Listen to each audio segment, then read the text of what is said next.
Good morning everyone.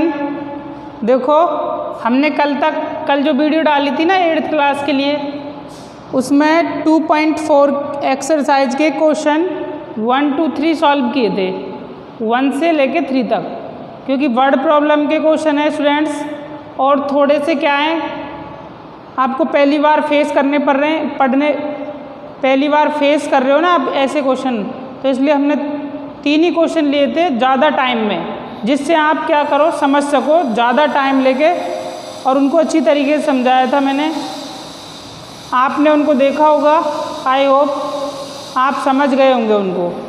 ठीक है students, आज मैं क्वेश्चन 4 ले रहा हूँ।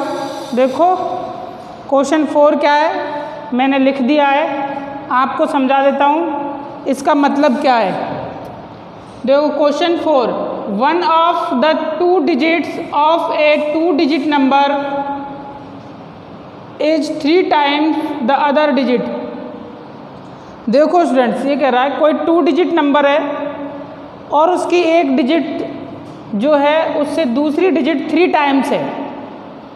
ठीक है स्टूडेंट, जैसे आप एग्जाम्पल के लिए समझो, मैं एक एग्जाम्पल से आपको समझा देता हूँ। जैसे 26 नंबर है, एक डिजिट इसकी 2 है, तो देखो 3 टाइम्स ये क्या दूसरी वाली डिजिट भी 2 × 3 = 6, तो दूसरी डिजिट 3 टाइम्स है क्या। इस तरीके से कोई नंबर है, आपको वो नंबर फाइंड आउट करना है students.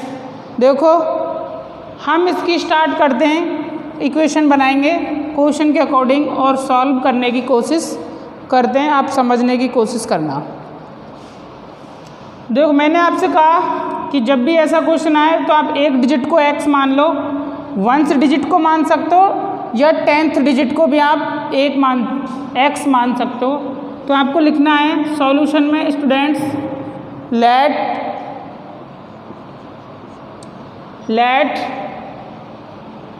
1th digit equal to 1th digit equal to x। देखो स्टूडेंट्स अगर 1th डिजिट x लिए तो उसने कहा अदर जो डिजिट है वो कैसी है, 3 times, is 3 times of the other digit. तो अदर कौन सी डिजिट है, 10th डिजिट या 10th डिजिट। देखो 10th डिजिट क्या हो जाएगी स्टूडेंट्स,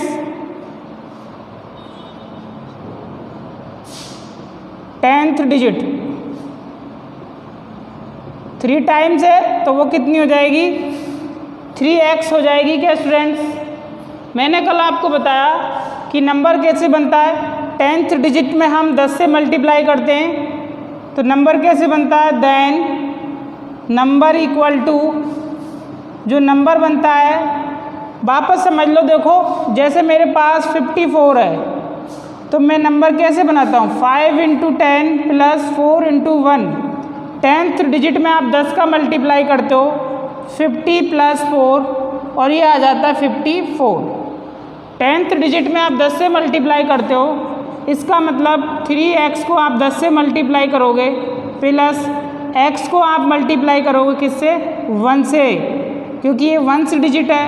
देखो स्टूडेंट 30x हो गया क्या, प्लस x को आप 1 से करोगे तो x, तो ये 31x आ गया क्या, ये हो गया आपका नंबर। अगली बार उसने कहा कि डिजिट को इंटरचेंज कर दिया उसने, स्टूडेंट्स क्या कर दिया, डिजिट को इंटरचेंज कर दिया। देखो आप पढ़ो, if you interchange the digits of 2 digit number. अब उसने डिजिट को इंटरचेंज कर दिया, डिजिट इज इंटरचेंज। अब आप लिखो डिजिट इज इंटरचेंज। अगर डिजिट को इंटरचेंज कर दिया तो देखो स्टूडेंट्स क्या हो जाएगा, 1th डिजिट जो हो जाएगी वो तो हो जाएगी 3x। ठीक है स्टूडेंट्स, और 10th डिजिट क्या हो जाएगी, 10th डिजिट हो जाएगी स्टूडेंट्स x। देखो आप डिजिट को इंटरचेंज करो तो ये जो 10th डिजिट थी ये तो हो गई 1st डिजिट और ये जो 1st डिजिट थी ये हो गई 10th डिजिट। अब देखो स्टूडेंट्स, अब नंबर क्या बनेगा, मैंने आपको बताया वापस कि आप 10th डिजिट में आप मल्टीप्लाई करोगे 10 का, यानी कि 3x को आप मल्टीप्लाई करोगे 10 से, सॉरी 10th डिजिट x है यहाँ पर, तो x को आप करोगे 10 से प्लस स्टूडेंट्स 3x को आप करोगे 1 से और ये आपका नंबर बनेगा। तो बनाओ 10x plus 3x equal to बना 13x। देखो स्टूडेंट्स, ये तो पहला नंबर था, इस पर आप इक्वेशन फर्स्ट डाल सकते हो, ये दूसरा नंबर था, इसको आप सेकंड डाल दो इंटरचेंज करने के बाद। अगली बार वो क्या कहता है आप पढ़ो क्वेश्चन को और समझने की कोशिश। Interchange if digits of 2 digit number, देखो interchange the digits of 2 digit number and add the resulting number to the original number. उसने कहा आप इस रिजल्टिंग नंबर को ओरिजिनल नंबर में ऐड करो तो आपको मिलता है 88।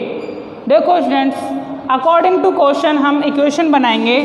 अकॉर्डिंग टू क्वेश्चन मैंने आपको कहा कि आप अकॉर्डिंग टू क्वेश्चन लिखना ना भूलें। अकॉर्डिंग टू क्वेश्चन आप दोनों नंबर को ऐड करते हो तो आपको 88 मिलता है। कहने का मतलब 31x plus 13x equal to 88। अब आपको ये सॉल्व करना है, मैंने आपको बताया सॉल्व करना बहुत आसान है। देखो ये 44 हो गया क्या स्टूडेंट्स, 44x इक्वल टू 88। अब आपको x की वैल्यू चाहिए क्या, x की वैल्यू क्या हो गई 88 अपॉन 44। इसको आप काटो तो देखो 11 से काट लो, 11 4 जा 44, 11 8 जा 88, 8 अपॉन 4 वापस 2 4 से कट गया, 4 1 जा 4, 4 2 जा 8। तो x की वैल्यू आ गई स्टूडेंट्स 2। x की वैल्यू कितनी आई 2 आ गई, यानी कि 1st डिजिट हमारी कितनी आ गई 2। हमने क्या कहा था कि 1st डिजिट x है, तो 1st डिजिट कितनी आ गई 2। देखो स्टूडेंट्स, अब मैं इसको मिटा रहा हूँ, आप समझने की कोशिश करना कि कैसे सॉल्व कर रहे हैं हम क्वेश्चनों को। वर्ड प्रॉब्लम के क्वेश्चन किस तरीके से सॉल्व होते हैं। देखो x की वैल्यू 2, तो देखो 1st डिजिट कितनी हो गई, 1st डिजिट कितनी हो गई स्टूडेंट्स 2 हो गई क्या। 10th डिजिट क्या हो गई स्टूडेंट्स 3 इंटू 2 हो जाएगी। देखो 3 टाइम्स है क्या, इसका मतलब 6 हो गई। ठीक है स्टूडेंट्स, 10th डिजिट हो गई 6। अब हमें नंबर बनाना है। देखो ये तो थी 1st डिजिट, ये है 10th डिजिट।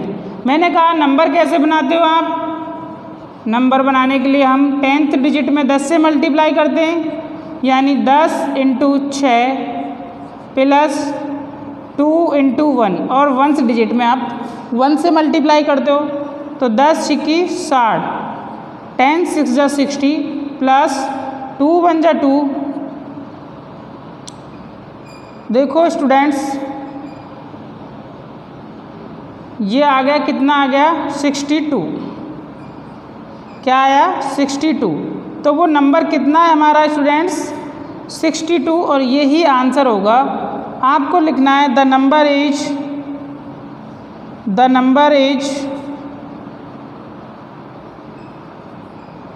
62। यही नंबर वो फाइंड करवा रहा व्हाट इज़ द नंबर, तो वो नंबर क्या है 62।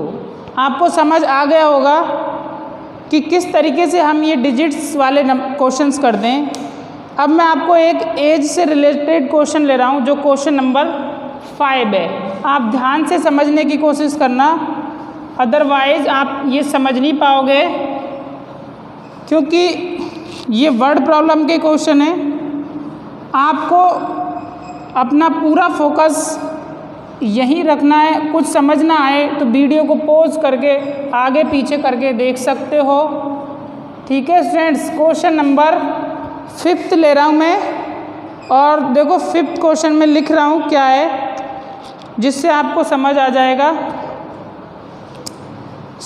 देखो क्वेश्चन फिफ्थ है, question number fifth. Question number fifth कहता है सोबोस, ये कोई सोबोस नाम का आदमी है ना। सोबोस mother's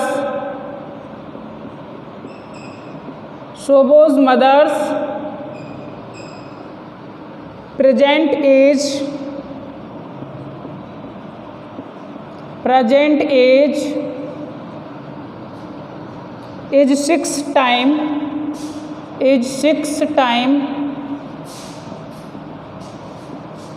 is 6 time Sobos present age, 6 times Sobos present age,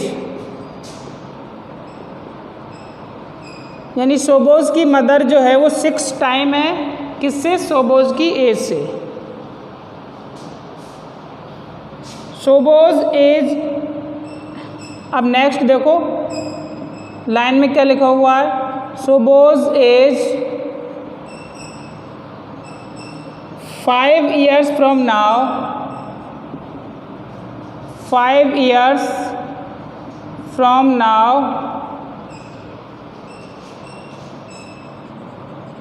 5 years from now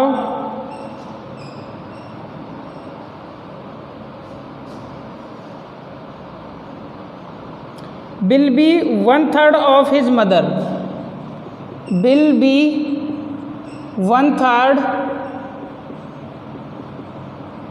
of his mother, of his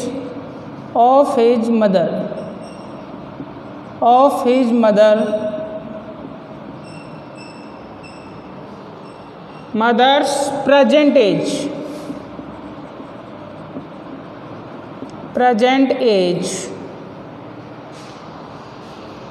what are their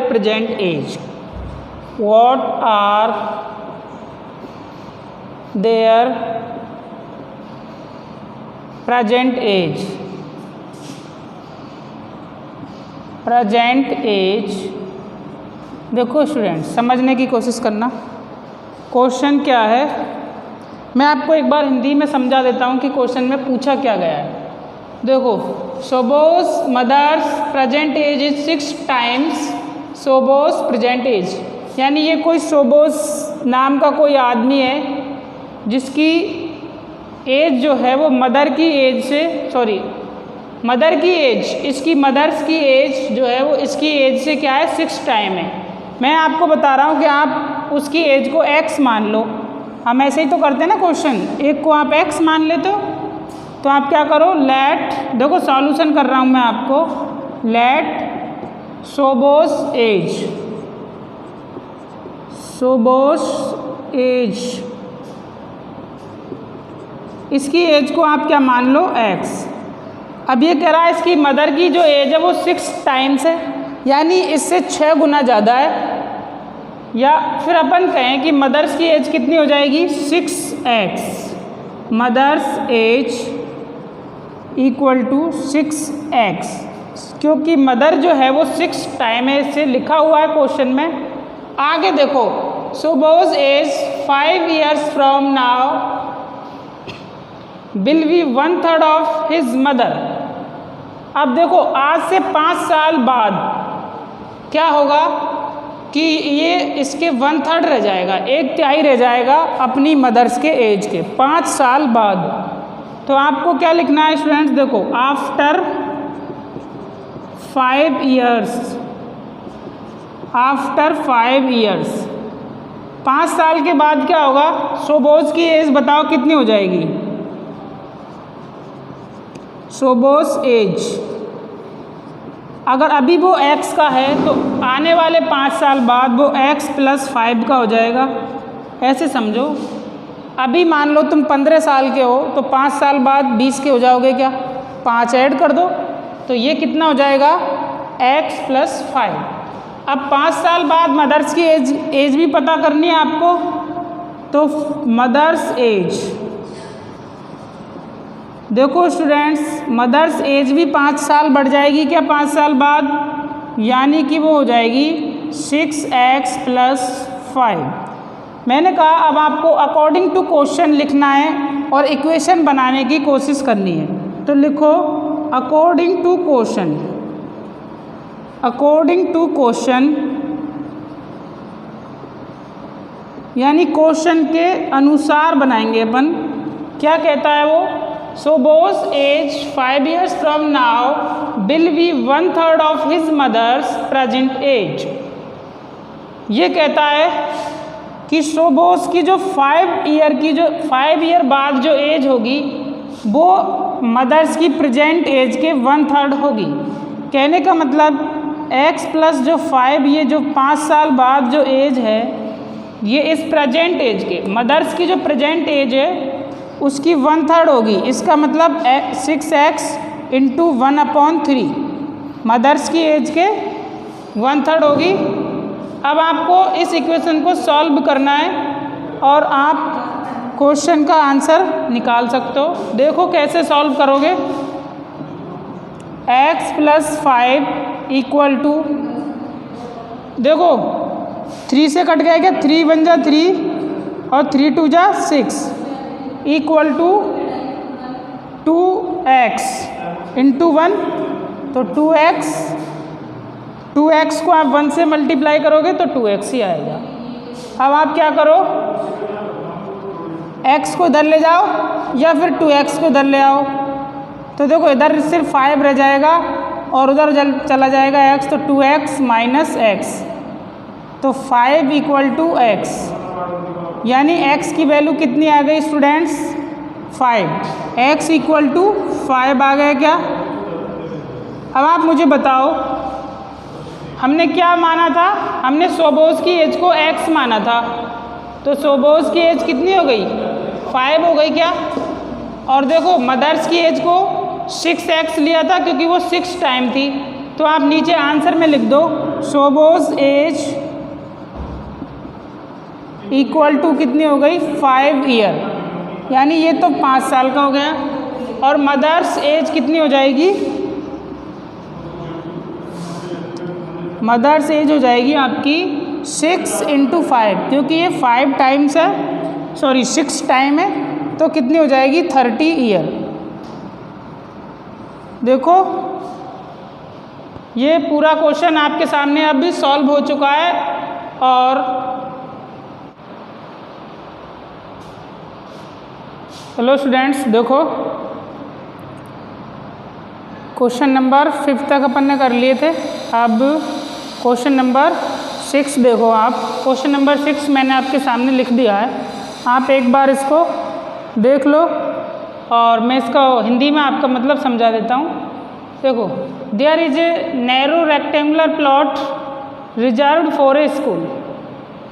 एक स्कूल के लिए एक रेक्टेंगुलर प्लॉट है, ठीक है, जो कि रिजर्व है।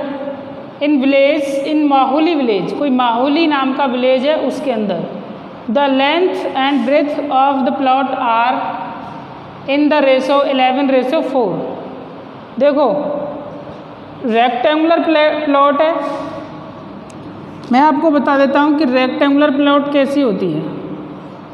इस टाइप की होती है क्या, जिसमें लेंथ होती है और ब्रेथ होती है, ठीक है ना स्टूडेंट्स।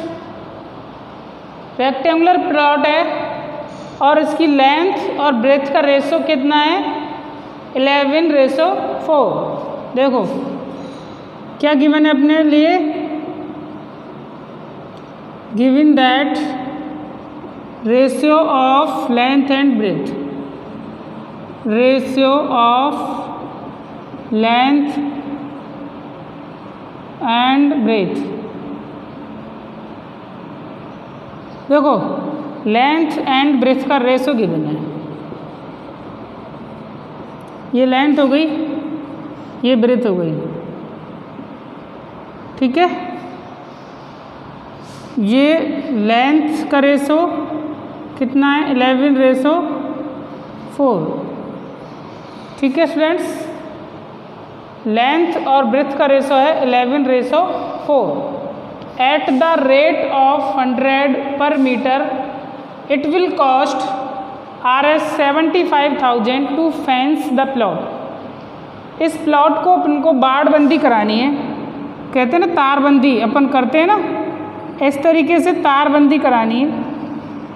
और इस तारबंदी का जो खर्चा है, कॉस्ट जो है, इस तारबंदी की जो कॉस्ट है वो 100 रुपये पर मीटर के हिसाब से 75,000 आती है, 75,000 आती है। तो देखो स्टूडेंट, तारबंदी जब अपन करेंगे तो क्या इसके पेरीमीटर पे ही करेंगे? क्या इसके पेरीमीटर पे ही तो करेंगे अपन ये तारबंदी? ये पेरीमीटर का मतलब इसकी बाउंड्री पर ही तो करेंगे। तो आपको इसकी पेरीमीटर का फॉर्मूला आना चाहिए। तो देखो पेरीमीटर का फॉर्मूला क्या होता है, आप मुझे बताओ। पेरीमीटर का फॉर्मूला क्या होता है? Of rectangle, perimeter of rectangle. देखो ये लेंथ हो गई, ये ब्रेथ हो गई।